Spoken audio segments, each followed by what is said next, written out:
और इस वक्त हमारे साथ एसपी बघेल साहब जुड़े हैं, भारतीय जनता पार्टी के सांसद हैं। बघेल साहब, आपका स्वागत है बीपी गंगा में। साथ ही साथ राकेश सिंह लगातार हमारे साथ बने हुए हैं। बघेल साहब, सबसे पहला सवाल आपसे, पश्चिम बंगाल का चुनाव चल रहा है और मुख्यमंत्री योगी आदित्यनाथ आज वहां पर उन्होंने भी रैली की। मुख्यमंत्री योगी आदित्यनाथ ने कहा कि वोट हासिल करने के लिए राहुल गांधी भी आजकल मंदिर मंदिर जा रहे हैं, लेकिन मंदिर में कैसे बैठा जाता है उन्हें यह तक मालूम नहीं है। उनके इस बयान पर कांग्रेस की तरफ से तीखी प्रतिक्रिया आई है। कांग्रेस का कहना है कि साहब, मंदिर कोई भारतीय जनता पार्टी वालों की बपौती नहीं है, मंदिर तो हर कोई जाता है। क्या कहना आपका? मुझे इस संदर्भ में ये कहना है कि योगी आदित्यनाथ और राहुल गांधी में एक बेसिक फ़र्क है, और वो ये फ़र्क है कि योगी आदित्यनाथ की सुबह सो के उठने के बाद अपनी पूजा अर्चना से होती है, उसके बाद वो अपने मुख्यमंत्री का दायित्व निभाते हैं। राहुल गांधी सुबह उठ करके उनकी शुरुआत पूजा अर्चना से नहीं होती है, बात सच है।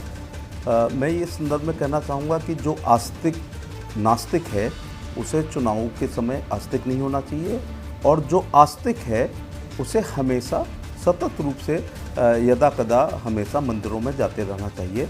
केवल चुनाव के समय बुंदेलखंड में कलावती के घर, एक गरीब के घर भोजन कर लें, उनकी बहन प्रियंका गांधी आसाम के चाय बागानों में ज़िंदगी में पहली बार जा कर के चाय की पत्तियों को तोड़ें, और इसी प्रकार से चुनाव के समय ये लोग मंदिर में जाते हैं। तो योगी जी का ठीक कहना है कि हमारे यहाँ बैठने का भी एक सलीका होता है कि पद्मासन में बैठ कर के पूजा अर्चना होती है, बाएं हाथ के ऊपर दाहिना हाथ रखा जाता है।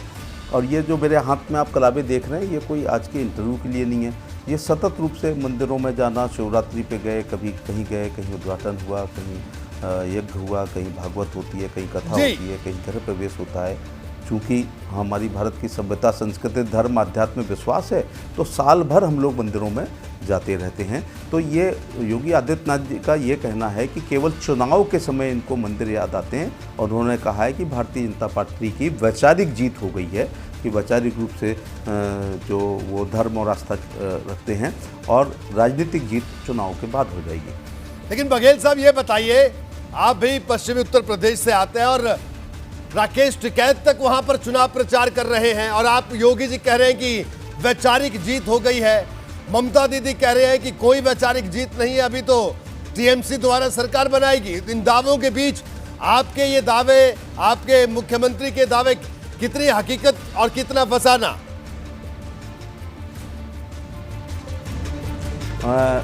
आप बंगाल के चुनाव की पूर्व संध्या पर देख रहे होंगे कि टीएमसी में भय, भगदड़ और भ्रम की स्थिति हो गई है। उनके 2IC, उनके बड़े बड़े नेता, उनके चेहरे टीएमसी के लगातार पार्टी छोड़ रहे हैं। इसके पीछे दो कारण है। एक ये भी कारण है कि भारतीय जनता पार्टी का भविष्य उनको पश्चिम बंगाल में अच्छा दिखाई पड़ रहा है।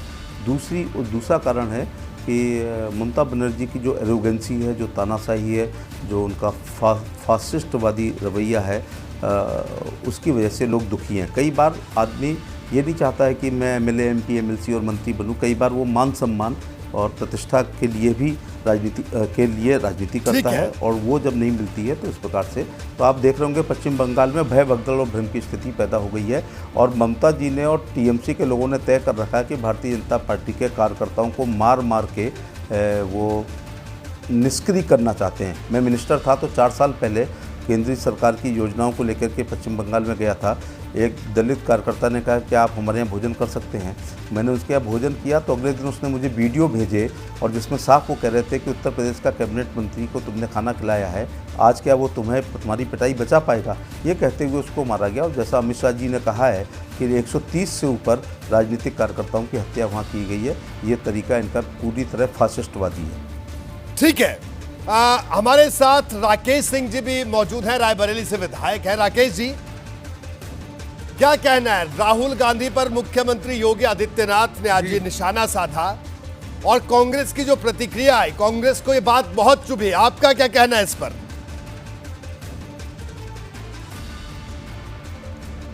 देखिए, राहुल गांधी जी और आदरणीय योगी आदित्यनाथ जी में धार्मिक प्रवृत्ति में तो बहुत अंतर है, जमीन और आसमान का।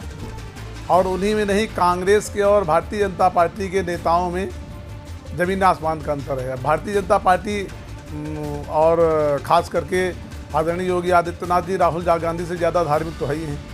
इसको तो कहा नहीं जा सकता कि नहीं वो ज़्यादा धर्म कर्म करते हैं उनसे ज़्यादा, तो इसको तो अगर कह भी दिया जाए तो झूठा माना जाएगा जी। और मुझे जहाँ तक जानकारी है जी, आप अपनी बात पूरी करें। जानकारी है वो ये बात सही है माननीय योगी जी की कि ये चुनाव की टाइम ही ये सब लोग करते हैं, इसीलिए स्थिति खराब होती जा रही पार्टी की ज़्यादा। यानी आपका कहना है कि कांग्रेस का जो हिंदुत्व है वो छद्म है, और एसपी बघेल साहब आपकी बात में मुस्कुरा रहे हैं। सीजनल है। नहीं, अब जो सही है उसमें मुस्कुराने की क्या बात। अब अगर मैं कह दूं कि राहुल गांधी जी योगी आदित्यनाथ जी से ज्यादा धार्मिक हैं तो ये तो गलत होगा ना फिर तो। जी ठीक है, मैं कांग्रेस के विधायक हूं जी, और मैं जब से विधायक हुआ हूं, बोलिए मैं कांग्रेस का विधायक हूं, और जब से मैं विधायक हुआ हूं मेरी विधानसभा में 365 दिन साल के अखंड रामायण के पाठ चलता है। एक गांव में रामायण बैठती है और वहां 24 घंटे बाद समापन होती है। समापन होने से पहले फिर दूसरे गांव में किसी न किसी बैठ जाती है। इससे भी कांग्रेस के नेताओं को दिक्कत होती, तो मैं आप कैसे कह सकता हूं कि कांग्रेस के नेता धार्मिक होते हैं, जब उनको कांग्रेस के किसी नेता के धार्मिक प्रवृत्ति के होने से तकलीफ अगर होगी तो ये कहा भी तो नहीं जा सकता नहीं वो धार्मिक है। बघेल साहब क्या कहना आपका? आपने अभी राकेश सिंह जी को सुना, उन्होंने तमाम बातें कही, तो क्या माना जाए कि उत्तर प्रदेश में जिस तरह से प्रियंका गांधी लगातार आ रही हैं, और हमारे प्रदेश का चुनावी साल है, अब लगभग अगले 2-3 महीने में हम चुनावी मोड में आ जाएंगे, आप लोग भी और हम लोग भी, तो उससे पहले जो ये इस तरह की एक नई बहस शुरू हुई है कि कौन असली में मंदिर जाता है, कौन मंदिर नहीं जाता है, आपको लगता है इससे कोई लाभ होगा?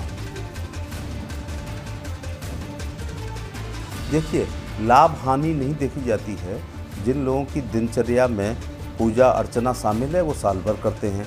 जिनकी दिनचर्या में शामिल नहीं है वो एक होता है दिल की राजनीति, एक होता है कंठ की राजनीति। तो चुनाव के समय जो राहुल गांधी जी या प्रियंका गांधी जिस प्रकार से करते हैं, और आप लोग कवरेज बहुत अच्छी करते हैं, तो ये छद्म धार्मिक होना और रियल धार्मिक होने में बहुत फ़र्क है। जैसे हम लोग सुबह सो के उठते हैं, सबसे पहले अपने हाथों को देखते हैं कि इसी में ब्रह्मांड होता है, ज़मीन के पैर छूते हैं, इसके बाद स्नान इत्यादि करके नाश्ता करते हैं।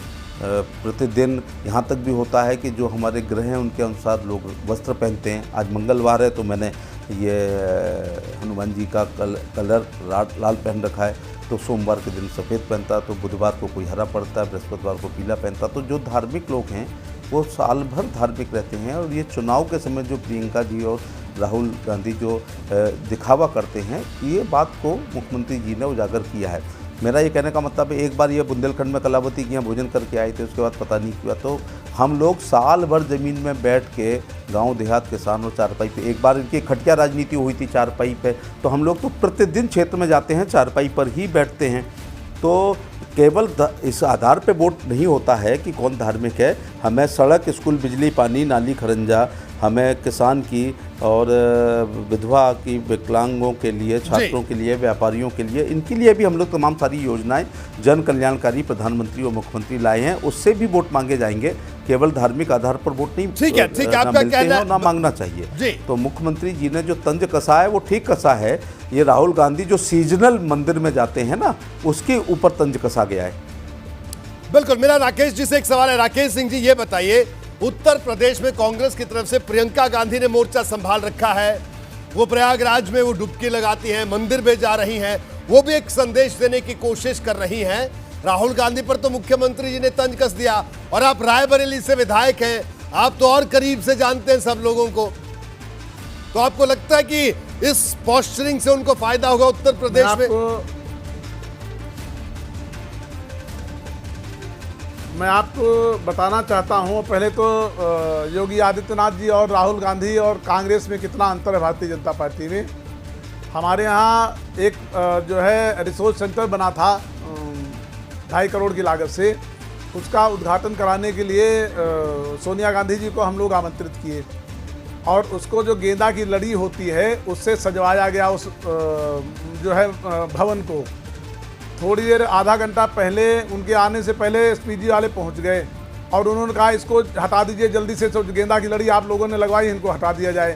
तो मैंने उनसे पूछा कि इसमें कोई बम तो रखा नहीं, आप इसको चेक कर लीजिए, एक एक लड़ी लगी हुई है, अगर कोई बड़ा गुच्छा होता और फूल का तब तो समझा जा सकता है इसमें कुछ छुपाया जा सकता है। तो उन्होंने कहा बात बम की नहीं है, ये फूल भगवा कलर का है और इससे कांग्रेस को एलर्जी है, इसको हटा दीजिए, नहीं तो जो है भी हम लोगों को डांट पड़ेगी। आप सोचिए योगी आदित्यनाथ जी परमानेंट भगवा पहने रहते हैं और हमारी पार्टी के लोग भगवा कलर के फूल से एलर्जी करते हैं। तो अगर ये कितना बड़ा दुर्भाग्य है इस देश का, मैं खुद ही महसूस करता हूँ कि जिस पार्टी से मैं विधायक हूँ उसमें मुझे अखंड रामायण कराने में लोगों को आपत्ति होती है हमारी पार्टी की, और मैं 4 वर्ष से लगातार अखंड रामायण के पाठ कराता हूँ, आज तक 1 मिनट के लिए ब्रेक नहीं हुई। एक गांव में रामायण बैठती है और वहाँ 24 घंटे बाद हम ठीक है राकेश जी, ठीक है राकेश जी, तो आपने एक बड़ा दिलचस्प किस्सा ये सुनाया। और ये आपका किस्सा जी, आपका किस्सा ऐसा था कि एसपी बघेल साहब भी मुस्कुराए दोबारा से। भारत की सभ्यता, संस्कृति, धर्म, आध्यात्म है जिसको मैं माफी के साथ आप दोनों को रोकूंगा। बघेल साहब आपका भी बहुत बहुत शुक्रिया इस चर्चा में शामिल होने के लिए। राकेश जी आपका भी बहुत बहुत शुक्रिया।